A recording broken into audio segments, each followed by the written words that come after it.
नमस्कार. Episode number 12 मध्ये आपलं सर्वांचं स्वागत आहे. आपण ही सिरीज मास्टर क्लासची सिरीज जी स्टार्ट केली त्याच्यामधला हा एपिसोड नंबर 12 मध्ये मी डॉक्टर रणजित आपलं स्वागत करतो निफ्टी ट्रेंड मराठी युट्यूब चॅनलवरती. आतापर्यंत आपण भरपूर पॅटर्न्स बघितले, अगदी डबल टॉप पासून लेटेस्ट मध्ये रेक्टँगल पॅटर्न पर्यंत. प्रत्येक पॅटर्नची जी खासियत जी आहे ती वेगवेगळी आहे, परंतु आज आपण अशा पद्धतीचा पॅटर्न बघणार आहोत की जो दिसायला बुलिश वाटतो आणि हे असून सुद्धा मार्केट जे आहे ते अनेकदा खाली पडतं. तो कधी कधी दिसायला बेरिश वाटतो आणि ते वाचून सुद्धा मार्केट जे आहे ते वरती जाताना दिसतं. तर ह्या पॅटर्नचं नाव आहे वेज पॅटर्न. या वेज पॅटर्न मध्ये दोन प्रकारचे सब पॅटर्न्स असतात, ते म्हणजे रायझिंग वेज आणि दुसरा म्हणजे फॉलिंग वेज. तर मी खात्रीने सांगतो, हा पॅटर्न जो आहे अनेक ट्रेडर चुकीच्या पद्धतीने ट्रेड करतात, कारण ते फक्त आणि फक्त प्राइस बघतात. पण ह्या प्राइसच्या पाठीमागे असणारी सायकोलॉजी जी आहे त्याकडे ते अजिबात लक्ष देत नाही आणि त्यामुळे आजच्या एपिसोडमध्ये आपण शिकणार आहोत की रायझिंग वेज आणि फॉलिंग वेज पॅटर्न त्याच्या पाठीमागे प्रोफेशनलची काय सायकोलॉजी थिंकिंग असते, प्रोफेशनल ट्रेडर ह्या पॅटर्नला कसे ट्रेड करतात आणि स्मार्ट मनी जे आहेत रिटेलर्सला कसे ट्रॅप करून याला हाय प्रोबेबिलिटी ट्रेड सेटअप करून घेतात.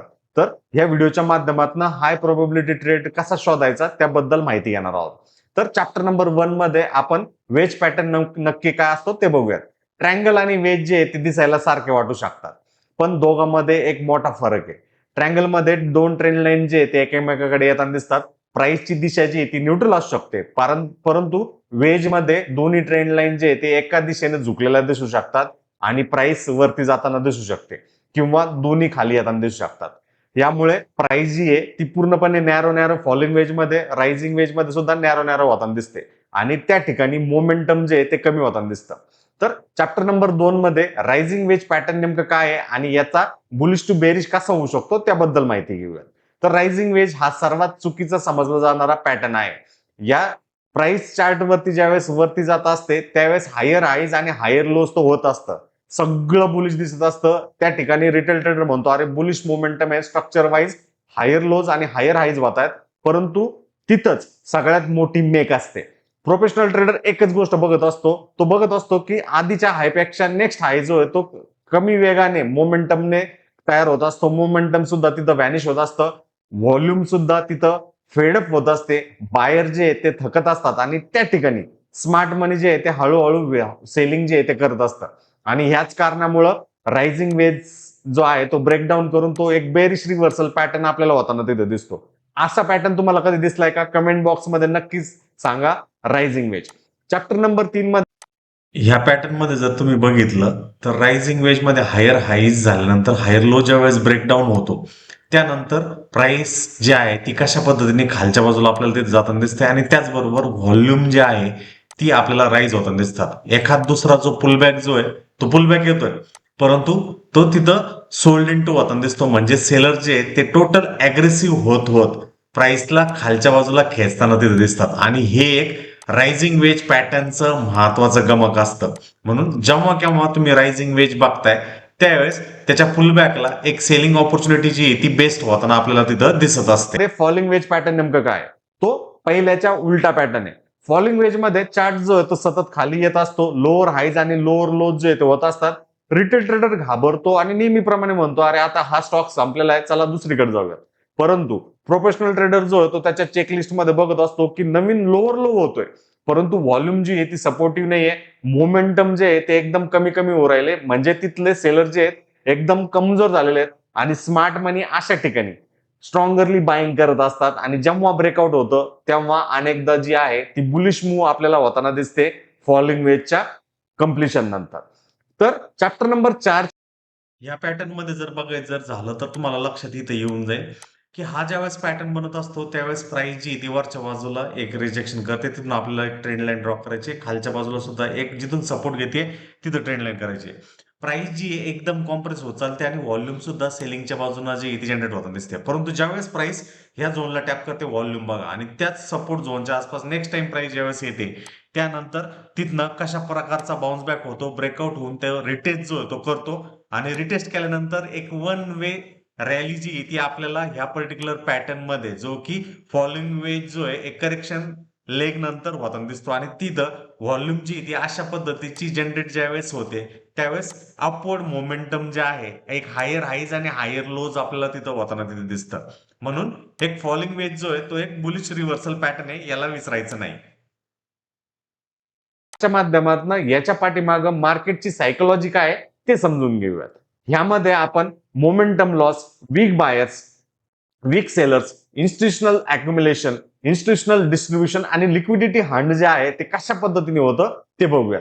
तर प्राइस नेहमी सत्य सांगत नाही मित्रांनो. मोमेंटम जे आहे ना सत्य सांगत असतं आणि ह्याबरोबरच जर व्हॉल्यूम जर कन्सिडर केली तर कंट्रोल मार्केटला कोण करतंय ते सांगत असतं. म्हणून फॉलिंग वेज मध्ये जेव्हा केव्हा प्राइस खाली आपल्याला येताना तिथं दिसते, पण सेलिंग मोमेंटम कमी होत आहे हे जर तुमच्या नजरेस पडलं स्मार्ट प्लेअर सारखं, स्मार्ट मनी सारखं, तर यालाच प्रोफेशनल ट्रेडर जे आहेत ना हिडन स्टोरी मानतात आणि ह्या हिडन स्टोरीच्या माध्यमातून ते त्याला ट्रॅक ऑन जे आहे ते करताना आपल्याला तिथं दिसतात. चॅप्टर नंबर 5 मध्ये व्हॉल्यूम अनालिसिस नेहमीप्रमाणे प्रोफेशनल रूल्स काय, पॅटर्न जो तयार होतोय त्यामध्ये व्हॉल्यूम जो आहे तो कमी आहे का, ब्रेकआउट आणि ब्रेकडाऊन वरती व्हॉल्यूम आलेला आहे का, आणि लो व्हॉल्यूम म्हणजे तिथं ट्रॅपची शक्यता जी आहे ती सगळ्यात जास्त असते. चॅप्टर नंबर 6 मध्ये एंट्री स्ट्रॅटेजी नेमकं कशा पद्धतीने यूज केली जाते, rising wedge, trend line breakdown, candle close, retest, sell entry, falling wedge, trend line breakout, candle close, retest आणि एंट्री, अशा पद्धतीने एंट्री ज्या आहेत त्या तिथे केल्या जातात. आता स्टॉप लॉस आणि टार्गेट कॅल्क्युलेशन काय, जर रायझिंग वेज जर असेल तर लास्ट स्विंग हाय जो होतो तुमचा स्टॉप लॉस आहे, जर फॉलिंग वेज असेल तर लास्ट स्विंग लो जो होतो तुमचा स्टॉप लॉस आहे. टार्गेटमध्ये जो वेजचा हाईट प्रोजेक्शन आहे तो तुमचा टार्गेट असू शकतो आणि त्या केसमध्ये जो आहे तो कमीत कमी 1:2 रिस्क रिवॉर्ड जो होतो तिथं असतो. महत्वाचा चॅप्टर नंबर 8 ज्याच्यामध्ये फॉलिंग वेज फेक ब्रेकआउट कसं ओळखायचं ते बघूयात. मार्केट जे आहे ना अनेकदा ट्रेंड लाईनच्या बाहेर जाताना दिसतं आणि ते बाहेर गेल्यानंतर इम्पेशंट इन्व्हेस्टर जे आहेत ना उद्युक्त होताना दिसतात. रिटेल ट्रेडर तर हमखास एंट्री घेतात आणि परत प्राइस जी ती पॅटर्न मध्ये येताना दिसते. व्हॉल्यूम नसते आणि यालाच फॉल्स ब्रेकआउट म्हणतात. म्हणून जेव्हा जोपर्यंत तुम्हाला कन्फर्मेशन भेटत नाही, तुमच्या काही पॉइंटर्स तुम्हाला जोपर्यंत तिथे बघायला मिळत नाही, हे एक महत्वाचं उद्दिष्ट असणं हे गरजेचं असतं. तर ह्या व्हिडिओच्या माध्यमातून आपण नेमकं रायझिंग वेज आणि फॉलिंग वेज नेमकं काय, त्याच्यामध्ये काय काय गोष्टी आहे ते बघणं सगळ्यात महत्वाचं आणि काही एक्झाम्पल जे आहेत ते आपण याच्यामधनं बघूयात. चॅप्टर नंबर 10 मध्ये कॉमन मिस्टेक्स काय, तर ट्रायंगल आणि वेज मध्ये गोंधळ करणे, व्हॉल्यूमला इग्नोर करणे, ट्रेंडचा कॉन्टेक्स्ट किंवा ओव्हरऑल ट्रेंड कन्फर्मेशन न बघणे, कन्फर्मेशनच्या अगोदरच एंट्री करणे आणि स्टॉप लॉस न ठेवणं, ह्या कॉमन मिस्टेक ज्या आहेत नॉर्मल रिटेल ट्रेडर्स कडनं किंवा ट्रेडर्स कडनं होताना तिथे दिसतात. परंतु ट्रेड घेण्यापूर्वी जर प्रोफेशनल चेकलिस्ट जर तुम्ही वापरली तर त्या केसमध्ये हा ट्रायंगल आहे का, वेज आहे, मोमेंटम कमी होत आहे का, व्हॉल्यूम कमी झाला आहे का, ब्रेकआउट वरती व्हॉल्यूम वाढलेला आहे का, आणि ह्याबरोबरच हायर टाइम फ्रेमचा ट्रेंड काय सांगतोय, रिटेस्ट काय मिळाला आहे का, आणि सगळ्यात महत्वाचं रिस्क रिवॉर्ड 1:2 आहे का, याकडे सगळ्यात जास्त जर लक्ष जर तुम्ही ठेवलं तर ऑटोमॅटिकली तिथं रिवॉर्डिंगची सिस्टीम जी ती सगळ्यात जास्त आपल्याला तिथं होताना तिथं दिसू शकते.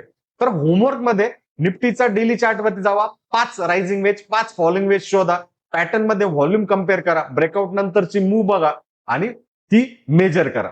ह्याचबरोबर फॉल्स ब्रेकआउट सुद्धा शोधा. तर आज या व्हिडिओच्या माध्यमातून आपण शिकलो rising wedge, falling wedge, market psychology, momentum versus price, volume confirmation, entry, stop loss, target, false breakout. तर लक्षात ठेवा चार्ट वरती प्राइस जे दाखवते ना ते कायम सत्य नसतं. मोमेंटम, व्हॉल्यूम, कॉन्टेक्स्ट समजला की तुम्ही प्रोफेशनल ट्रेडर सारखा जो आहे तो विचार तिथं करू शकता. आणि जर हा एपिसोड तुम्हाला उपयुक्त वाटला असेल तर कमेंट मध्ये लिहा वेज मास्टर.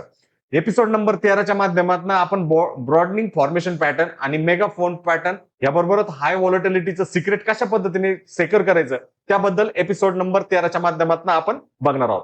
याबरोबरच जर तुम्हाला ट्रेडिंग आणि डीमॅट खाता खोलवायचं असेल तर त्याची लिंक व्हिडिओच्या कमेंट बॉक्स तथा डिस्क्रिप्शन बॉक्स मध्ये मी दिलेली आहे. त्याद्वारे तुम्ही ट्रेडिंग आणि डीमॅट खाता जे आहे ते खोलू शकता. तोपर्यंत धन्यवाद आणि नमस्कार.